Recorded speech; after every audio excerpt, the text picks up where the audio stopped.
There's a reason a narcissist uses rapid-fire conversation and rapid-fire questioning when dealing with you. There's a reason a narcissist wants to trip you up. There are reasons narcissists come in hot and heavy and fast and furious when in a conversation with you. When narcissists talk over you and ask you tons of questions, their intention is not genuine curiosity. It's not like they're trying to really connect to you. It's not like they're trying to have a real conversation. Instead, they are using manipulative tactics. Get this, dear one, understand this. They are trying to dominate, control, and even destabilize you mentally, emotionally, spiritually, and cognitively. So here are some of the things when you're thinking about a narcissist's intention, right? Because every time you have a conversation with someone, you have to start thinking about what is this person's intention. Number one, they're trying to establish dominance. By interrupting you and talking over you, they're asserting power in the conversation. They're signaling that what they have to say is more important than your thoughts or your feelings, and that what they're saying is more valid than your thoughts or your feelings. And number two, they're trying to disorient you. They're trying to confuse you. Think about rapid fire questioning. It is overwhelming. It overwhelms your brain. It forces you into fight or flight, and it makes it harder for you to think clearly. This keeps you off balance so they can control the narrative. Number three, this type of rapid-fire conversation and lots of questioning, it forces you into a state of defensiveness. By bombarding you with questions, they push you into justifying yourself. And that's where you can make mistakes. That's where you can say things that you don't even mean and reveal information that you were never intended to reveal. And this makes you feel like you're on trial. When you're in defensive mode, dear one, you're easier to manipulate. That's why shati is so valuable. Number four, they're trying to trap you in a contradiction. They may ask you the same thing over and over and over in different ways. And in turn, they'll twist your words to make it seem like you're being inconsistent, giving them an excuse to attack your credibility. And that you must be aware of. Number five, to dismiss your perspective. Remember, when you're dealing with someone who's highly narcissistic, your opinion doesn't matter. And it's all about controlling the narratives. They do this to dismiss your perspective. It's their way of saying you are irrelevant. They don't want to hear you. They want to control you. But they also want to control you from the inside out. Number six, they do it to trigger emotional reactions. Remember, a narcissist can't sustain its own energy. It needs energy from the outside. When you feel unheard, when you feel dismissed or invalidated, you're more likely to get upset. If you react emotionally, they'll use it against you. They'll call you crazy, or they'll say that you're too sensitive, or you're uncaring, or even overreacting. And number seven, they talk over you to extract information for future manipulation. They may ask you probing questions to gather details that they can later use against you, whether to guilt trip you, to blackmail you, or to manipulate your emotions. So what can you do? What can you do when you know that you're in a situation with someone who is doing this to you? The first thing is to remain calm.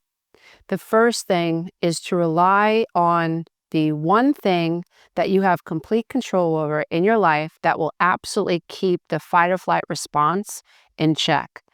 And that is taking a deep breath. This is free. No one can control it in you. And just taking a deep breath, maybe with a big sigh. A couple of times you do that while you're talking to someone who's using rapid fire on you.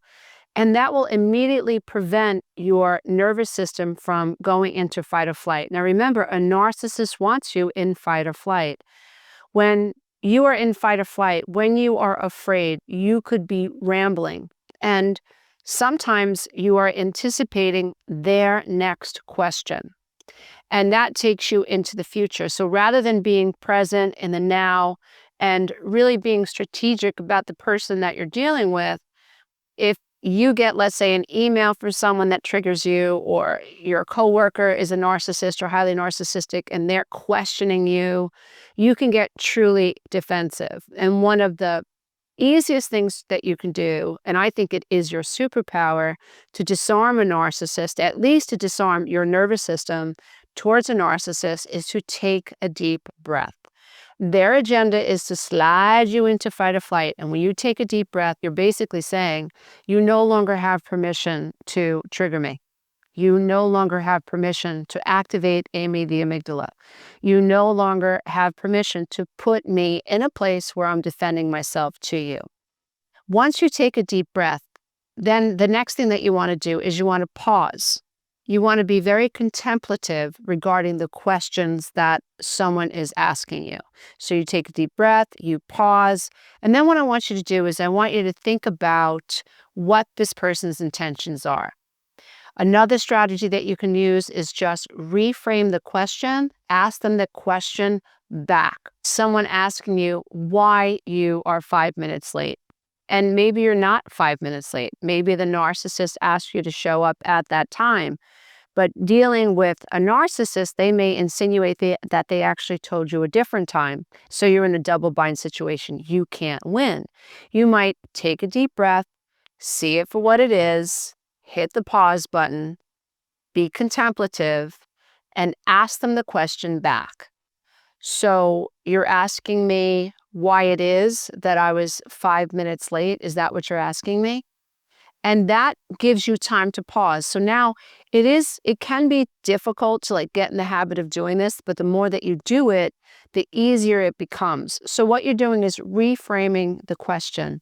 Another thing that I have used in my own life is when I'm able to catch myself before I go down the rabbit hole of being triggered by someone who I feel is trying to undermine me, is I ask them the question from this perspective. I ask them, why are you asking me that question? Why is this so important to you? What is it that you're really asking me about? What are you really upset about? So I ask those questions sort of like to get myself off the ropes. One thing that I've learned is that the person who asks the questions is generally the person that's in control. It's sort of like the person sitting behind the steering wheel of a car is the person that's in control of that car. Same thing. The person that is asking the questions is the person that's in control. Now, if you're dealing with someone who is healthy, any questions that they ask you, they're asking for more data. They're trying to understand you. They're trying to get from point A to point B. Not so with someone who's highly narcissistic. A narcissist asks questions for very different reasons. They're trying to get you to bend to their will. For some narcissists, it's like a game. How long is it going to take for her to break before she does what I want her to do? Or how long is it going to take before he breaks, before he cries uncle and he just gives me what I want? And so when we're dealing with people who are highly narcissistic, we need to identify these people in our life so that we know how we're supposed to deal with them when we're around them.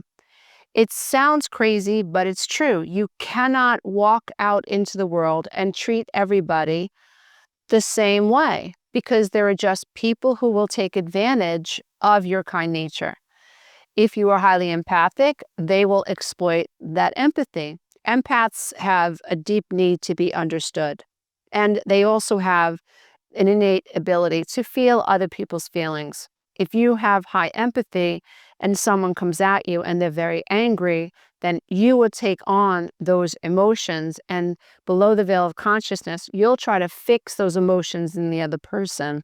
So you'll miss this completely. You won't understand how an empath has to learn to deal with someone who's highly narcissistic. So before you walk into the lion's den, you want to try to remember that when you're dealing with highly narcissistic people, you have to remain out of fight or flight. When you are in fight or flight, you are going to say things that you don't necessarily need to reveal to a narcissist. You're going to lose your ability to stay strategic. Narcissists want you in the right side of the brain. Narcissists do not want you to hit the pause button, find yourself in the middle of your brain, and shuffled over to the left side where you can be analytical, you can be contemplative, and you can really see the situation for what it is. I believe in teaching cognitive skills. I believe in teaching people how to calm their nervous system. I believe in helping people identify those people in their lives that are toxic to them, as well as identifying the traits in them that make them susceptible to this type of toxic conversation. Certainly, if you are codependent, you're going to struggle with abandonment issues. If you were codependent, you were going to struggle with needing to be needed. If you were codependent, you were going to struggle with setting boundaries.